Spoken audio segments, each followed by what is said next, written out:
Assalamualaikum warahmatullahi wabarakatuh.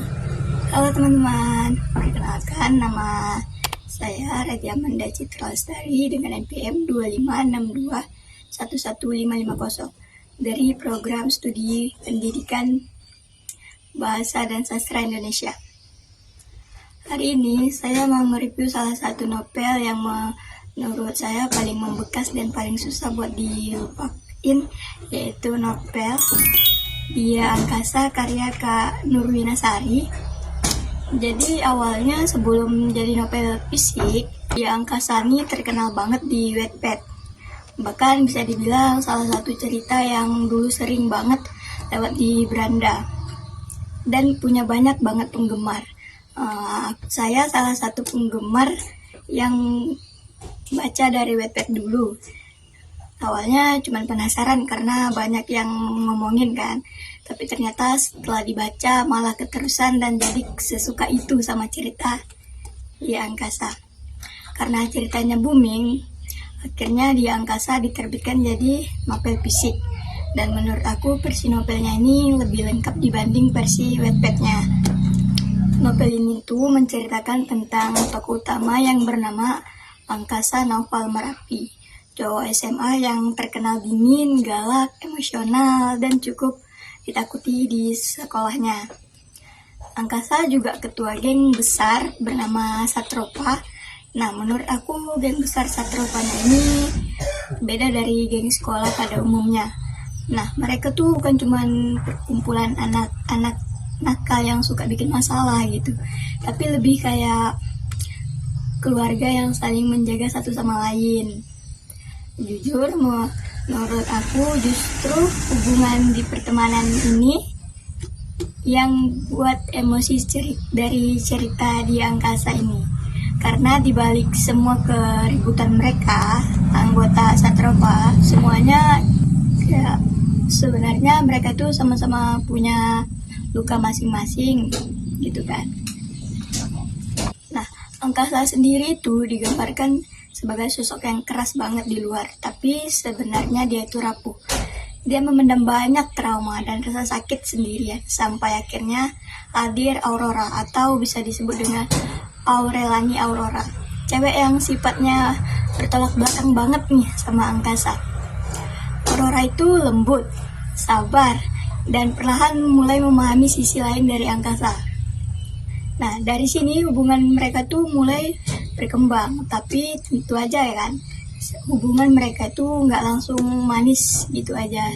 Banyak banget konflik tuh, salah paham, pertengkaran, cemburu, dan adegan emosional yang bikin pembaca tuh kayak capek gitu. Kadang aku juga kesel ya sama sikap Angkasa yang terlalu emosional dan posesif. Tapi di sisi lain aku juga kasihan sama dia, karena semakin lama aku baca, makin terlihat kalau semua sikap Angkasa sebenarnya muncul dari rasa takut kehilangan. Nah, selain romance, novel ini juga banyak membahas tentang keluarga, trauma masa lalu, kehilangan, dan rasa kesepian. Itu mungkin yang bikin cerita ini terasa lebih dalam dibanding novel romance remaja biasanya. Jadi dunia di novel ini tuh terasa sangat gitu, walaupun penuh konflik. Kayak semakin mendekati ending, suasananya makin emosional gitu. Pembaca itu mulai melihat bahwa Angkasa itu sebenarnya sudah terlalu lelah dengan semua beban hidup yang dia simpan sendiri. Dan jujur, di bagian akhir-akhir cerita, aku tuh benar-benar berharap Angkasa akhirnya bisa bahagia setelah semua yang dia lewati gitu. Tapi ternyata ending di novel ini tuh justru bagian yang paling nyakitin buat sebagian para pembacanya, terutama aku. Di akhir cerita, Angkasa itu kecelakaan dan akhirnya meninggal dunia. Menurut aku itu juga jadi salah satu ending paling menyakitkan yang pernah aku baca di novel remaja. Karena sepanjang cerita kita tuh dibuat memahami luka dan perjuangan hidup seorang Angkasa. Jadi pas dia pergi rasanya kayak benar-benar kosong. Apalagi saat hubungan Angkasa dan Aurora itu kan sebenarnya mulai membaik.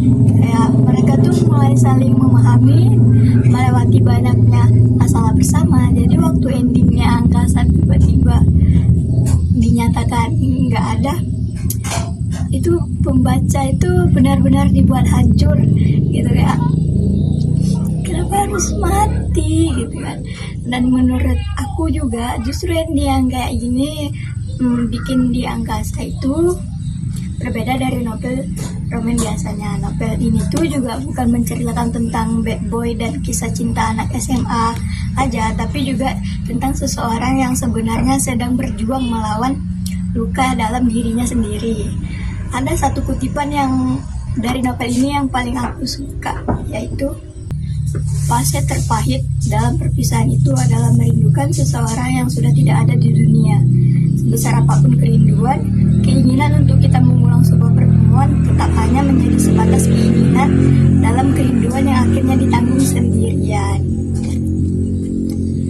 Itu kutipan terakhir di ending novel ini. Menurut aku kutipan itu dalam banget ya, dan terasa menggambarkan keseluruhan isi cerita di angkasa ini. Tentang kehilangan, rasa rindu, luka yang harus dipendam sendirian.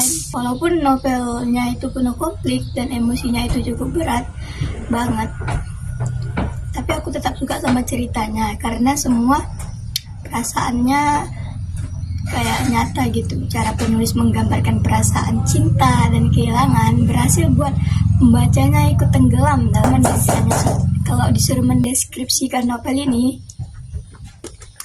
aku bakal bilang luka, karena hampir semua tokohnya itu sama-sama punya luka dan berusaha untuk bertahan dengan cara mereka masing-masing gitu.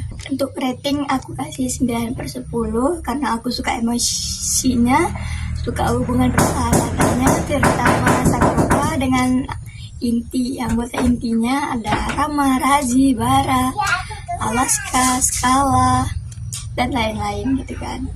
Nah, novel ini berhasil bikin aku ngerasa semua rasa sedihnya. Jadi kalian yang suka baca novel romance remaja dengan vibes-nya emosional, persahabatan yang solid, ada bad boy-nya, dan cerita yang bikin nangis, mungkin aku rekomendasikan banget di angkasa ini.